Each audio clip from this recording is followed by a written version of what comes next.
اس دنوں میں ایک اور بہت بڑا فتنہ جو ہے وہ ٹرینڈنگ پر چل رہا ہے، اور وہ فتنہ ہے فتنۃ الانتخابات اور طلب الریاست و حکومات۔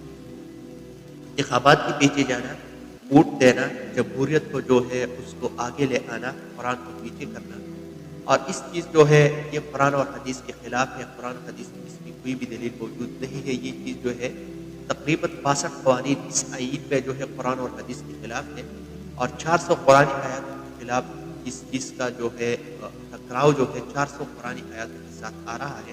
اس وجہ سے یہ چیز قرآن اور حدیث میں اس کی کوئی بھی دلیل موجود نہیں ہے کہ یہ چیز جائز ہے۔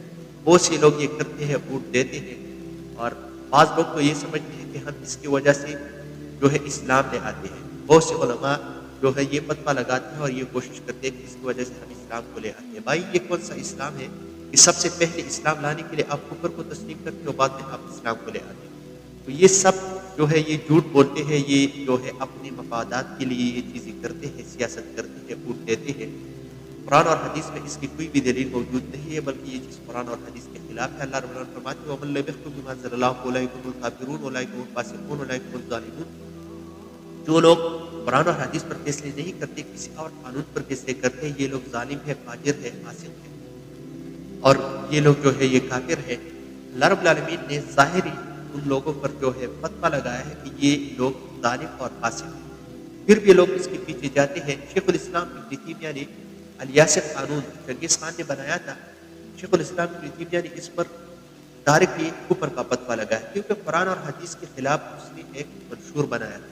صحابہ کرام ایک منشور کو بھی جو ہے وہ صحیح نہیں سمجھتے، سلف صالحین جو قرآن اور حدیث کے مطابق بنایا ہوا ہو، اس چیز کو وہ بھی اگنور کرتے تھے اور اس چیز کو ایکسیپٹ نہیں کرتے تھے، اور وہ چیز جو قرآن اور حدیث کے خلاف ہو اس کو تو لے آنا، آگے لے آنا، اس میں جو ہے یہ بالکل اسلام میں اس کی کوئی بھی کنسیپٹ نہیں ہے، اور یہ چیز اسلام میں جو ہے وہ حرام ہے۔